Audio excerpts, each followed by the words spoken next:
Fue príncipe, caballero, trovador, amante, rey y héroe, para acabar convirtiéndose en protagonista de las más atractivas leyendas del medievo, José Luis Corral. Amante es debatible, pero bueno. Hola, esperamos que se encuentren bien. Hemos llegado con la entrega número 45 de este podcast, donde acabaremos de hablar de la historia de este aclamado, mítico y algo inflado Ricardo Corazón de León. Lo de inflado no es metafórico, ya hablaremos de eso después. Así que acompáñenos en la aventura de los héroes pasados para que comprobemos juntos que la humanidad es historia. Porque a mi hermano se le olvidó decir la palabra de intro. Ya saben, esto de grabar intros y despedidas desigual pues nos complica aquí la vida, ¿no? Sean todos bienvenidos a este podcast, esperamos que tengan un excelente día. Y bueno, este capítulo nos divirtió mucho, esperamos que ustedes también. Lo sentimos y rompemos sus sueños guajiros de que conocían esta parte de la historia de Inglaterra, porque muchas de las cosas que seguramente ustedes piensan que es real, pues son solo entreveraciones con leyendas y mitos de este señor. Así que les agradecemos mucho por escucharnos, donde sea que nos den su tiempo. Yo soy Itzel Olvera. Y yo soy Real Olvera. Y hablando de romper sueños guajiros, recuerden que ninguno de ustedes conoce realmente a nadie. ¿Crees que conoces tú a alguien? No lo conoces. Todos tenemos esqueletos en el closet. Y más personajes históricos, ¿no? Y como estos que son tan aclamados, ya no digamos de gente de tu alrededor. Uno nunca sabe. A lo mejor tú no sabes si la persona de tu lado es un asesino serial y tú nunca te diste cuenta. Y luego piensas que es una persona modelo, pero no, era un pinche loco o loca. Suele pasar. Pero bueno, dicho esto, continuamos a hablar con la historia de este señor para ya por fin terminar con ella. Y recuerden seguirnos en nuestras redes sociales, darnos like y todo lo bonito. Y seguiremos hablando sobre la contienda que tuvo contra Saladino a continuación. Entonces continuaremos con la historia del señor Ricardo. Allí estaban los soldados que aún les quedaban a los reinos latinos de Oriente, comandados por el que fuera el rey de Jerusalén en ese entonces, Guy de Lusignan. Sí, este señor también lo mencionamos en el capítulo 3.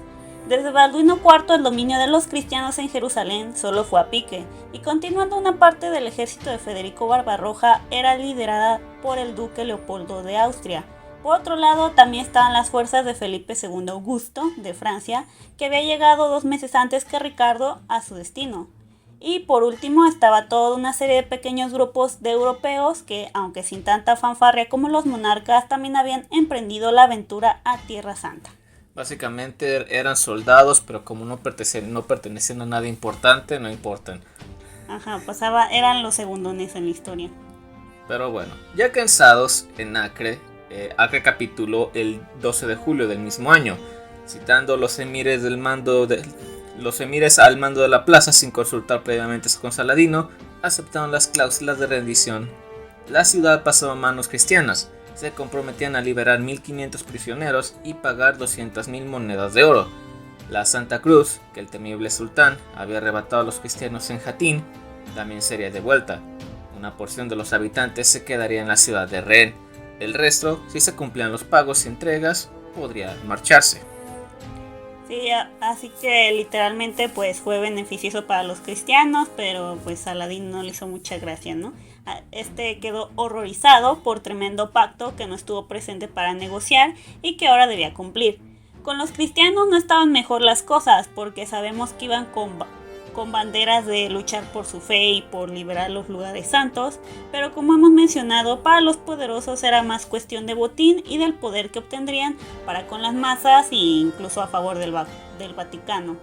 En cuanto al asunto monetario, Ricardo y Felipe Augusto tenían tiempo con el acuerdo de ser solo ellos quienes se repartían el botín, le hace el saqueo resultante, al menos de Acre, y que solo las banderas de sus países estarían en lo alto de la ciudad. Esto llegó a otro desacuerdo, ya que quienes tenían más tiempo peleando no les pareció esto, que se llevaran toda la gloria, como lo fue el mencionado anteriormente Leopoldo de Austria, quien puso la bandera de los Babenberg en lo alto de un edificio importante. Ricardo sin duda habrá fruncido mucho el ceño y no tardó en quitarla. Mencionan que fue en medio de un gran ataque de ira. Así fue como se mostraba a él mismo como el único verdadero líder de toda la expedición. Y fue a quitar la bandera del techo como si estuviera tirando un berrinche. Así de, no, esta aquí no va, solo la mía. Y pues, le quitó, ¿verdad? Entonces ya saben, despotismo. Sí, despotismo. Bueno, vamos a continuar. Ya sabemos que a los franceses les gusta retirarse, así que ahora vamos a hablar de ello. No se lo tomen a mal, es solo una broma. Pero bueno, como ya sabemos, los ingleses y los franceses no se llevaban bien, por lo que el deterioro de la alianza entre Ricardo y Felipe era de esperarse, sobre todo por la guerra de egos entre estos dos hombres, líderes de sus países respectivos. Y citando, allí el inglés campaba a sus anchas, era el más arrojado, el más fuerte, el más admirado y, más importante, el más rico. El francés no podía más que tragarse su orgullo una y otra vez. Si él aumentaba la paga de sus soldados, Ricardo ofrecía los suyos aún más. Ambos cayeron enfermos de escorbuto durante el sitio porque no saben que comer naranjas podía evitar esto, pero bueno. Pero solo Ricardo se ganó la gloria al pedir que lo trasladaran en litera a un monte desde donde, reclinando, pudiera disparar su arco. ¿Para qué? No tengo idea. Pues seguramente ni lo disparó, pero solo era para quedar bien. El antagonismo se incrementó cuando llegó el momento de pensar en quién sería el nuevo rey de Jerusalén y lograron obtener de nuevo el trono de Tierra Santa para la cristiandad, ya saben, haciendo planes de cómo repartir el pastel antes de tenerlo para ellos. Ricardo abogaba por quien había ocupado este cargo antes de la invasión de Saladino, el señor Guy de Lusignan, el esposo de Sibila I de Jerusalén. Por el otro lado, se cree que Felipe favorecía a Conrado de Monferrato, el primo de Felipe I de Barbarroja, que tenía poco de haber muerto, y el esposo de Isabel I de Jerusalén. En resumen, ambos eran cuñados del anterior rey Balduino IV. Balduino V, ¿no? No, Balduino IV. ¿Será cuarto? Quinto era el sobrino. Era Okay. el hijo de, no me acuerdo si de Sibila o de Isabel. No, de Sibila. Él fue el que habían puesto, pero murió siendo un niño. Entonces luego fue Guy. Ya sabes, porque las hermanas no podían ser reinas solas. Y bueno, continuando, en este punto se llegó a un compromiso. Guy sería el rey y Conrado su sucesor. Pero cosas del destino, al final ni uno ni otro ocuparon realmente el puesto. El primero, Guy, cayó en desgracia y el segundo falleció. Así es como luego, ahora sí, Isabel logró subir al trono, que luego pierde. Para más información, pasen a nuestro capítulo 3. Ya con todo decidido, Felipe II dio por concluida en Acre su participación en la cruzada. No le importó que le pusieran en la frente el título de cobarde. Lo más seguro es que ya estaba harto de toda la situación y de ser el segundón de Ricardo. La mala suerte lo acompañaba, si lo vemos de esta manera, ya que tras el escorbuto contrajo disentería. No tenía descanso ni en su salud física, también había perdido el pelo, un poco de herencia y gracias al estrés seguramente también, por si fuera poco, sufría de incontinencia y en ocasiones deliraba. Esto último ya eran fallas genéticas graves seguramente. Eso de estar casándose entre primos y hermanos o tíos con sobrinas no traía cosas buenas a la laguna genética. Además, en Francia le aguardaban importantes asuntos por resolver, como la sucesión del condado de Flandes y por supuesto todas las intrigas que pudiera crear para humillar a su enemigo odiado Ricardo I. Sí, y luego también hay que tomar en cuenta que Tales incluso tenía algo de estrés, ¿cómo le llaman? Lo que le causa estrés postraumático, lo que tienen los soldados durante la guerra. Entonces pues todo se le sumó y en ese tiempo pues las enfermedades mentales no es que las tomaran muy en cuenta, lo tomaban como que tenías un demonio dentro usualmente o cosas así. Entonces pues entre eso, la salud física, el estrés, dijo, ¿saben qué? Jódanse, yo me largo.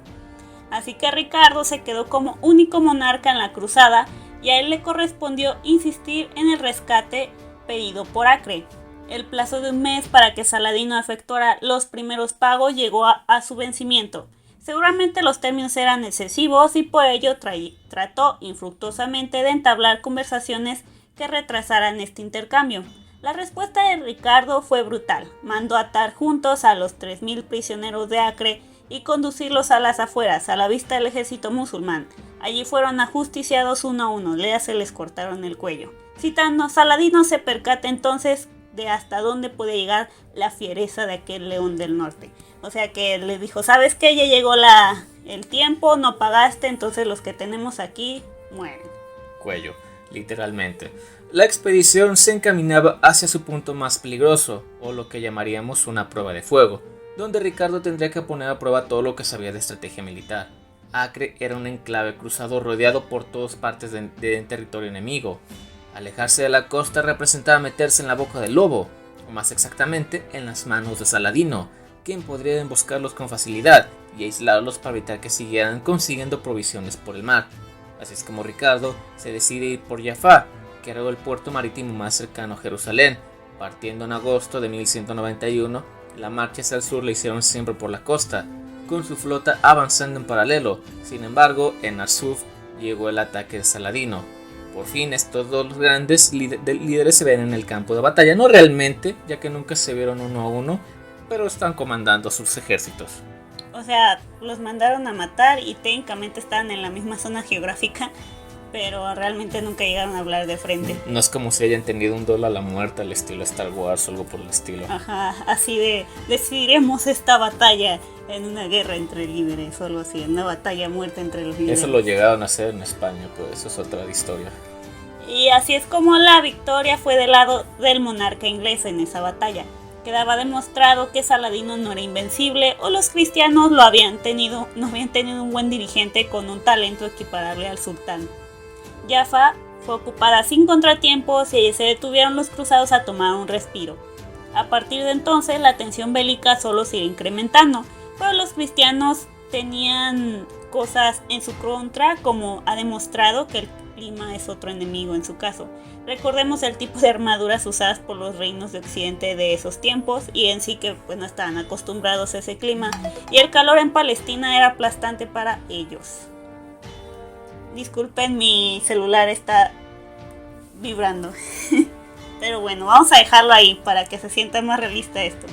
Pero, así que imagínate llevar armadura de placas de acero o de esas armaduras con cota de malla, aparte toda esa porquería que llevaban los cruzados encima con un calor de más de 40 grados. Y hay que recordar que la mayoría eran ingleses. Y los ingleses, su clima es lluvioso, es totalmente húmedo. Entonces pasar de la humedad a la completa falta de agua, o sea, es un clima totalmente diferente. Deja de la humedad, el frío. Ajá, ellos estaban acostumbrados más al frío. Entonces pasar al otro extremo, pues imagínense cómo estaba la gente. Y más la gente de ese tiempo que no tenía, ¿cómo se puede decir? Los suficientes anticuerpos para enfermedades, que tenían menos probabilidad de, ¿cómo se dice? De aclimatarse. Uno más en la modernidad está más acostumbrado y además de que no lleva un montón de metal encima. Además uno vive en México, aquí te vas de ciudad a ciudad y el clima es diferente. Tenemos sí, es que literalmente tenemos como entre 3 o 4 climas distintos, pero ventajas, y así es como los de este lado de occidente de México vamos al norte y nos estamos muriendo de calor, o los del norte vienen acá en temporada de frío y dicen, pues está bien, no está tranquilo el clima. O se están muriendo de frío en invierno porque allá no tienen invierno casi. O la gente del sur que vive todos los días a una que parece casi desértico el pinche calor, pues se vienen al centro de México. Húmedo. Se ven en el centro de México, cae tantito la temperatura y se están muriendo de frío. Sí, pues cosas de la vida. Bueno, vamos a continuar para no seguirnos desviando con lo del clima. Pero bueno, Ricardo empezaba a visualizar mejor el futuro. Se da cuenta de su potencial bélico no era infinito, por lo que irían bajando sus activos para la guerra, y la idea de conseguir refuerzos desde Europa sin duda sería una labor mucho más difícil. En el otro bando, Saladino se encontraba con que no todos los emires de su frágil imperio le eran fieles, como siempre, y por tanto no contaba con un ejército suficiente para aplastar de una vez para siempre a los cruzados. En resumen, ninguno de los bandos contaba con todos los recursos que quisieran, ni estaban seguros si podrían ganarle al otro. Estaban empatados, por decirlo de alguna manera, o han llegado a un punto muerto. Además de que técnicamente ya para ese tiempo Saladino era lo equiparable ya a un anciano de su tiempo, porque ya estaba cerca de sus 50, y recordemos que la gente en sus 40 y tantos allá ya era un logro en esa época. ¿Viviste hasta los 30? Uf. Saladino, pues porque ahora sí que era noble. Era noble, era de alto rango, entonces por eso tenía 49 años. Algo cuando así, pasó todo cuando esto. fue ya para la tercera cruzada, sí, ya estaba. Entonces, pues ya estaba cansado de la vida, esa es la verdad. Llegar a esa edad en esos tiempos ya era un cansancio extremo. Estar en la situación en la que estaban condujo a la apertura de la vía diplomática. Ricardo y Saladino, instalados en Ramallah, empezaron entonces a representar una farsa que les haría muy célebres en su época y para tiempos venideros. Los emisarios iban de un lado a otro en otro bando con misivas y regalos para quedar bien entre ellos. Los mensajeros, en pleno campamento enemigo, eran recibidos con espléndidos banquetes para remarcar que eran guerreros, pero del tipo ideal caballeresco que exaltaban en el medievo, mostrando aprecio y respeto al contrincante sin matar al mensajero, como solía pasar después. Tanto así que en su tiempo distintos cronistas afirmaban lo siguiente, que hubo un tema de discusión totalmente descabellado, que Juana, la hermana de Ricardo, se iba a desposar con el hermano de Saladino, Malik Adil, y que ambos se sentarían en el trono como reyes conjuntos de Jerusalén. Entonces, como veían que se llevaban tan bien, decían, tal vez planeaban hacer ahí una alianza, un matrimonio político, ya saben, pero obviamente no iba a pasar. Dudo mucho que los cristianos fueran a dejar que una princesa cristiana se convirtiera al Islam para casarse con porque recuerden que bajo la ley islámica, y una ley que todavía aplica desgraciadamente, una mujer que es un hombre cristiano, un hombre musulmán, si una mujer se quiere casar con un musulmán, esa se tiene que convertir al islamismo. Pero cabe destacar que una mujer no se puede casar con otro hombre que no sea de la misma religión. Ya saben, doble estándar. Sí, y acá pues también, ¿verdad? Si era político sí las dejaban casarse con otros, ¿verdad? Pero ya las desgracias de los matrimonios políticos. Ya saben, lo normal de la época, cabe destacar. Pero continuamos. Estos mensajes y conversaciones les hizo ganar tiempo, buscando una forma de ganarle al otro bando. Al final no les consiguió nada. Y en octubre de 1191 Ricardo decidió que era hora de emprender la marcha hacia la conquista, para marcharse hacia Jerusalén. Para enero del siguiente año se encontraba en Beit Nuba, a solo 20 kilómetros de su objetivo deseado.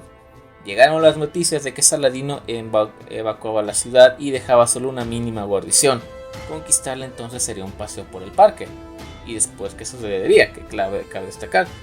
Los historiadores dicen que ganar sería un sinsentido en ese momento, de aquella manera, ya que las tropas quedarían con tan pocos recursos y que Saladino podría tener un cerco en la ciudad y retomarla para los sarracenos.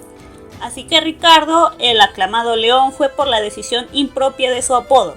Ordenó a sus tropas la retirada y tomó el camino de Ascalón, un puerto que Saladino había abandonado, no sin antes reducir las ruinas tan solo por el placer de hacerlo, o para que no lo siguieran y pues quitarles una vía de acceso y de que le llegaran víveres. Pues eso era un puerto, yo creo que fue más de una decisión táctica, porque si ese puerto lo pueden utilizar los cristianos ya sea para que le llegaran refuerzos o recursos desde Europa. Así que solo desde Ascalón, ya para junio, Ricardo se dirigió una vez más hacia Jerusalén, solo para dar la vuelta en Beit Nuba.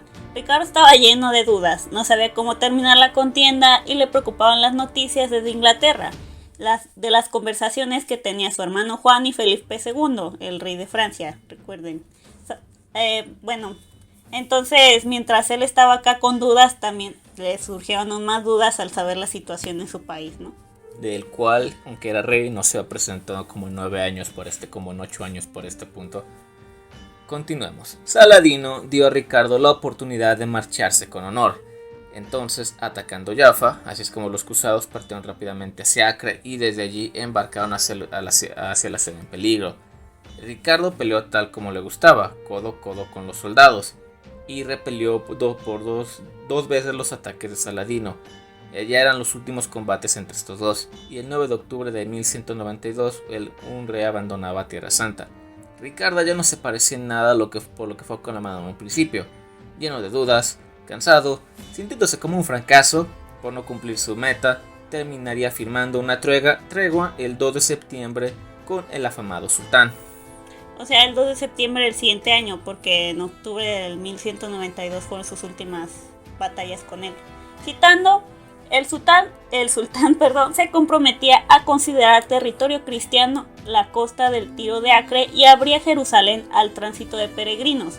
Ricardo no hizo uso de este privilegio, no quiso entrar a la ciudad celestial, aquella que le remordía la conciencia no haber sido capaz de conquistar. La leyenda, sin embargo, iba a perdonarle por esto, porque evitó más masacres, sin duda, pero no logró nada porque faltaron más cruzadas para que al fin se calmaran y dejaran de querer ir a matar infieles los cristianos. Aunque seamos justos, después de la tercera cruzada ya todas las demás fueron una completa y total pérdida de tiempo, recursos y muerte y gente. Y bueno, y algunas de ellas ni siquiera llegaron realmente a estar cerca del territorio, como la octava y la novena, ni siquiera realmente no llegaron ahí. No llegaron ni a Medio Oriente, se tuvieron que dar la vuelta antes de salir de Europa. Sí, esto de Francia estaba muy obsesionada también, supongo que como de ahí venían realmente los primeros cruzados y templarios, pues como que tenían esa espina de que no, sí lo vamos a lograr, vamos a volver a sentar a un descendiente francés. Vamos a hacer la Tierra Santa grande otra vez. Ajá. Es que acuérdense que los llamados estados cruzados, que fueron los reinos que estaban ahí desde Jerusalén, Acre, Antioquía, ese reino fue instalado por Francia. Y los cruzados que ven ahí, la gente eran en su mayor parte descendientes franceses. El mismo Balduino IV era francés. Era hijo de franceses, pues. Uh-huh. Y luego, ¿cómo se puede decir? También por eso en esa zona muchos hablan francés. O sea, como podemos ver, la historia se entreverá con la actualidad, ¿no? Por estas situaciones. Ahora es como pasaremos a los temas complementarios de este señor Ricardo, sobre sus rumores y otros personajes ahí. Como todo buen personaje histórico, no puede ser un buen personaje histórico sin que hubiera un poco chisme acerca de él. Así, porque como con otros tantos líderes de la historia, algunos ciertos, otros no, se le acusaba de ser homosexual. Y recuerden, usamos la palabra acusaba porque en ese tiempo sí era de que te vas al infierno. En algunos lugares aún es un crimen, pero eso es otra historia. Este aspecto es uno de los más controvertidos que rodean a la figura de este rey. Mantiene divididos a los historiadores, como John Gilligan, entre otros, afirman que Ricardo mantuvo relaciones homosexuales con Felipe II. Esto se ve como si fuera un pinche mal fanfic, ya que nunca se llevó para nada bien con Felipe II. Toda su maldita vida estos dos estuvieron peleando y estaban en una competencia de egos. Le hubieran puesto que su bardo, qué sé yo. O su ¿cómo se llama? Escudero, alguna pendejada así. Sí, me hubieran inventado alguien que sí era o algo así. Pero Felipe II, pero bueno, continuemos. El hecho de que apenas pasara tiempo junto a su esposa, Berenguela, de Navarra, o que no tuviera ninguna descendencia, sumado a cierta advertencia que supuestamente se le hizo a Ricardo sobre la destrucción de Sodoma, son algunos de los indicios que se utilizan para respaldar esta teoría sobre las preferencias sexuales del mítico rey, aunque al final del día, ¿quién le importa? Sí, nada más era, supongo que para justificar o buscar la razón por la que... Búscale 3 pies al gato. Y por la que nunca le encontraron algún descendiente. Digo, tal vez era muy cuidadoso, o tal vez era sexual incluso, que no le interesaba en lo absoluto hombres y mujeres, ¿quién sabe? O también pudo ser esto. El tipo se casó con su esposa, con la mujer esta solo por, ya sabes, matrimonio político. Y casi justo después de esto, se fue a marchar a guerras en múltiples países extranjeros y pasó casi todo su tiempo como regente fuera de Inglaterra. No es como si hubiera tenido tiempo para ir a tener tiempo para acostarse con la esposa. Y cuando volvió a Inglaterra murió, así que... Tal vez con su escudero, sí. Tal vez. Pero de nuevo, pues nunca se supo, ¿no? Para empezar, sobre él ya hay muchas leyendas, muchos mitos, entonces... Creo que sobre sus preferencias sexuales es el último de los misterios que tal vez se deban de resolver, ¿no? En este caso. Y si de verdad fuera cierto, ¿cambiaría algo? Pues no, nada más cambia con quién se estuvo acostando mientras estaba en guerra, porque Así, pues, en realidad no cambia nada. ajá. Pero bueno, vamos a Continúa continuar. sobre el tiempo que estuvo en prisión. Aquí un poco más sobre esta situación. Tras el fin de la Tercera Cruzada en 1192, técnicamente, aunque firmaron la paz hasta el siguiente año, y el acuerdo con Saladino, Ricardo decidió volver a Inglaterra por un tiempo, pero su barco encalló cerca de Aquilea, en el norte de Italia, y tuvo que tomar la ruta terrestre por toda Centro Europa. A pesar de ir disfrazado como un caballero templario para que sus enemigos no le reconocieran, fue capturado por el duque Leopoldo V de Austria. Ya saben, ya se las traía contra él también Leopoldo. Leopoldo, tú fuiste el que quitó mi bandera, ahora me toca a mí, cabrón. Sí, lo capturó muy cerca de Viena y fue llevado ante Enrique VI de Alemania para ser encerrado en el castillo de Dürstein. Enrique VI exigió así un rescate de 10.000 marcos, 100.000 marcos, unas 5 veces el ingreso anual de la corona inglesa en ese tiempo, un precio que ni sus hermanos ni siquiera el Papa Celestino III tenían intención de pagar. Finalmente, como ocurre también hoy en día, fue Leonor, su madre, quien consiguió reunir el dinero, y así fue como Ricardo fue puesto en libertad el 4 de febrero de 1194. Perdón, se me estaba lenguando la traba. Ahora hablaremos de su hermano, el llamado Juan Sin Tierra. El hermano desleal que arrebató el trono durante la ausencia de Ricardo y que por su imposición ejerció como rey hasta que el otro volvió. No se opuso a su regreso y acabó por pedirle perdón y convertirse en el heredero de Ricardo, que subiría al trono legítimamente en 1199. O sea, aprovechó y consiguió estar de nuevo en buenos términos para volver a tener la oportunidad al poder. A pesar de que tampoco quiso pagar su rescate. Qué buen hermano. Ya saben, la familia. El nombre de Juan Sin Tierra le fue dado porque no se esperaba que llegase a gobernar nunca, o según otra teoría, porque durante su reinado tuvo que enfrentarse tanto a franceses como a sus propios varones. La historia, en parte gracias a las leyendas de Robin Hood, ha transmitido una imagen de Juan como un mal rey, inepto, avaro y malvado, todo lo contrario del recuerdo que se tiene de Ricardo I. Y pues mira, no voy a argumentar que a lo mejor Juan sí fue un rey malo, pero también Ricardo está súper inflado. Realmente fue rey de Inglaterra, el tipo se la pasó la mayor parte de su tiempo como rey en el extranjero. Sí, ahora sí que le pasó diferente a otros personajes históricos, ¿no? Algunos le exacerban sus cosas malas y no hablan de las cosas que hizo bien. O en el caso de Ricardo solo hablan de este personaje mítico que le ganó a Saladino varias contiendas y era la mayor, ¿cómo se puede decir? Demostración de caballerosidad de su época y cosas así. Pero lo tienen como el estereotípico del caballero, de la caballerosidad, pero pues bueno, ya vimos que no. Sí, es un poco controvertido cuando te pones ahora sí a investigar de lo que hizo Ricardo I. Tenía un gran nombre, pero una vez lo investigas, pues solo se infló porque le hicieron buen marketing. Buen marketing. Así es como el león es asesinado por la hormiga. A su regreso de las cruzadas, Ricardo se encontró con que Felipe II estaba intentando hacerse con sus territorios en Francia. Nada nuevo. Esto hizo que se desembocara una nueva guerra que supondría el final del legendario líder inglés. Tras numerosas victorias y la exitosa toma del mal definido castillo de Château-Chinon, Ricardo inspeccionaba las murallas sin armadura. Primer error. Cuando un virote de ballesta, y no estamos hablando del de la comida, sino la flecha de la ballesta. Por alguna razón también le dicen virote a la flecha de una ballesta. Pero este es con V. En el hombro izquierdo,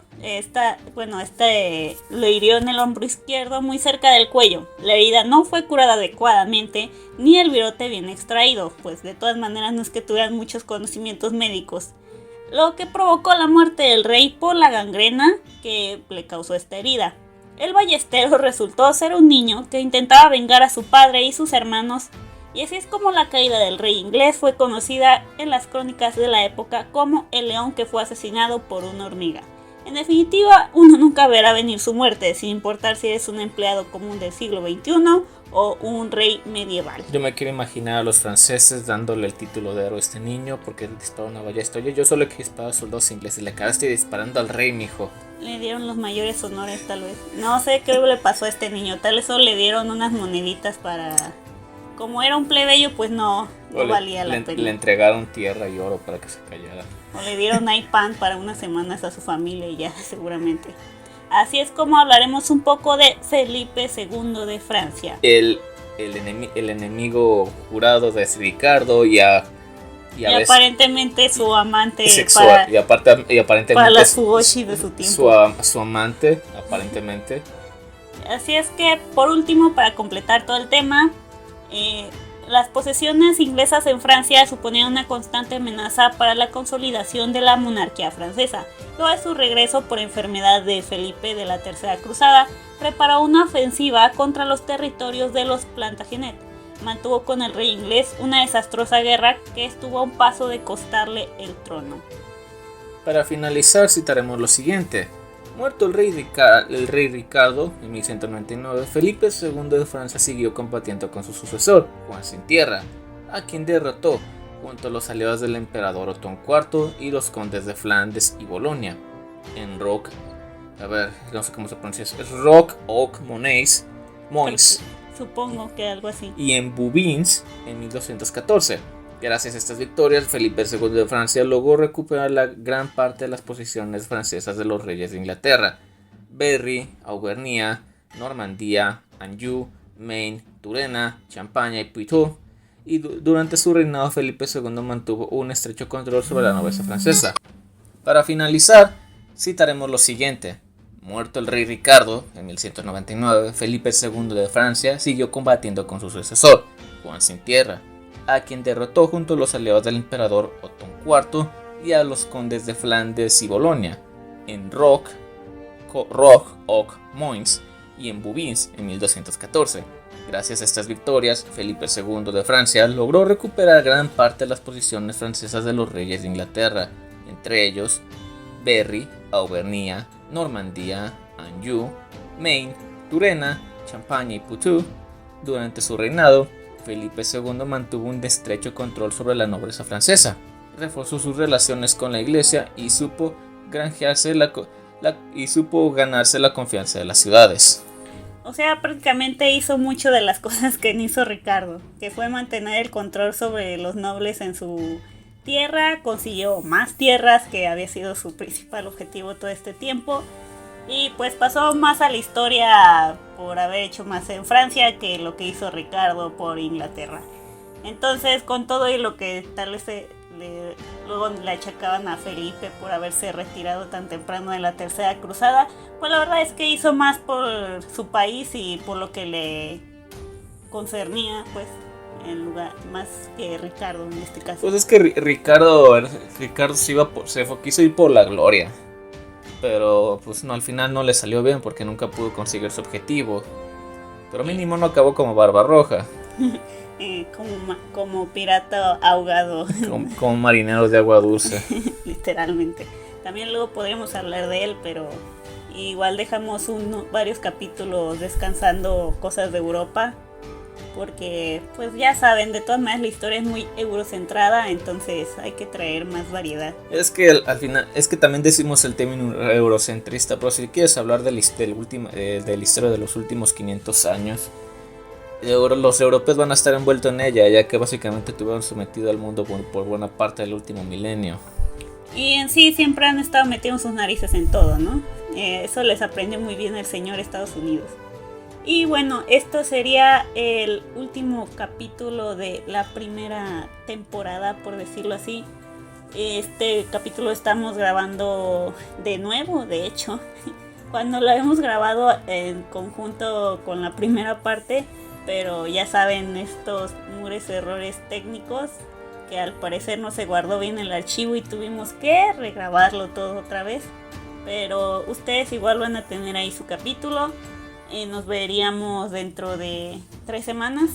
Para nosotros serían 4 semanas sin subir un capítulo así en la semana, por decirlo así, porque este lo vamos a tener ya programado para ustedes, pero solo van a ser 3 semanas sin que nos escuchen, porque queremos darnos tiempo sobre todo para tener varios capítulos ya hechos y más tiempo para investigación. Y así para cualquier cosa que pase o suceda o no podamos grabar o algo, pues tener ya varios hechos y que no se queden sin capítulo. Entonces esperamos que regresar con toda la actitud y que les gusten los nuevos temas que traigamos. Y pues eso sería todo. Ya igual pues ya a lo mejor continuamos con algunos temas ahora sí otra vez de Latinoamérica para la próxima ya que regresemos, ya que nos hemos alejado bastante de acá otra vez.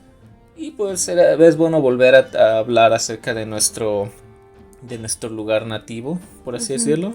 Veremos si les traemos de algunas situaciones de aquí de México y tal vez les traemos otras parecidas de Latinoamérica, porque por desgracia pues tenemos muchas cosas en común, ¿no? Estuvimos sometidos bajo el mismo imperio y por desgracia nos siguieron casi los mismos problemas después.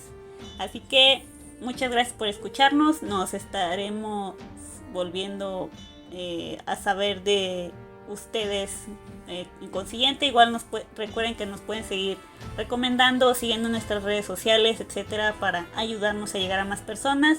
Entonces, hasta la próxima. Adiós.